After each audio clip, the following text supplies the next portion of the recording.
In this example, we want to figure out what quadrant an angle lies in. So we're going to take a look at the four quadrants, and we're going to talk about where certain trig values are positive.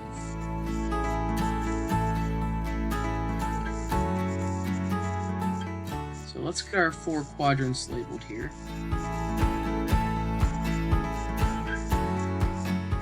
Right. I'm going to go ahead and make some notes on the grid itself.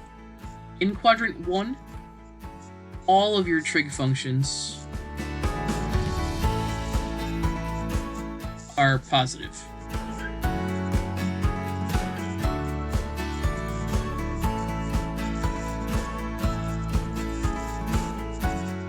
And I'm going to go ahead and use an A value to represent quadrant 1 since they're all positive in quadrant 1.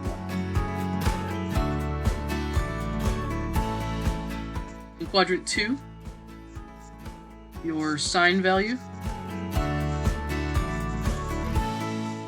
is positive, and any function that's related to sine would also be positive in that quadrant.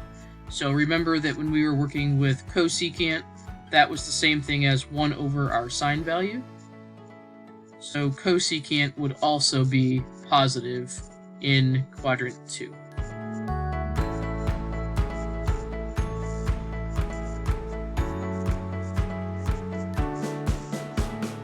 Right, and I'm going to abbreviate quadrant 2 with an S to represent the sine value. In quadrant 3, our tangent value is positive, and then any function that's related to tangent, including something like cotangent, right? Because cotangent of theta is the same thing as 1 over our tangent value. So I'm going to represent this quadrant with a T. That's going to stand for our tangent function. And in quadrant 4, cosine is positive, and any function related to cosine, which in this case would be secant, right? Because secant of theta is the same thing as 1 over my cosine value, and I'm going to represent quadrant 4 with the letter C. So now let's go ahead and take a look at this example. They're going to tell us that sine of theta is something less than 0, and cosine of theta is also something less than 0, and we want to name the quadrant where that angle measure is going to lie. So I'm going to go ahead and label my quadrants here.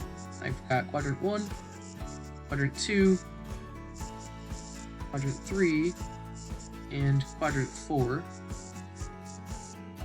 And I'm going to go ahead and make my notation.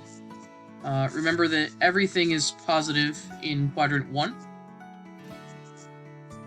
My sine value, and anything related to sine, is positive in quadrant 2. Tangent is positive in quadrant 3. And cosine is positive in quadrant 4. And now let's go work with the information that we are given. We know our sine theta value is something less than 0. That means that this value that's less than 0, it has to be negative. So if we're looking at our four quadrants, we want to figure out where is our sine value negative. Well, remember that everything is positive in quadrant 1, and sine is positive in quadrant 2. Right? That means it has to be negative in quadrant 3 and negative in quadrant 4. So if I'm going off my information, I'm allowed to discard quadrant 1 and 2 based off that first piece of information.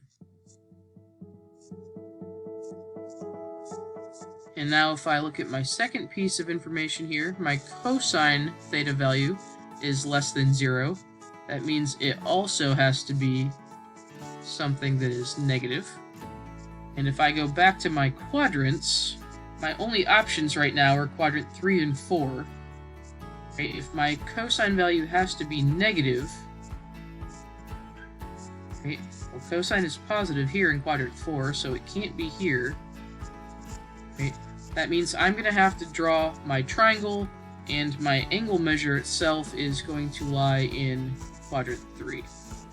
So there's our final answer.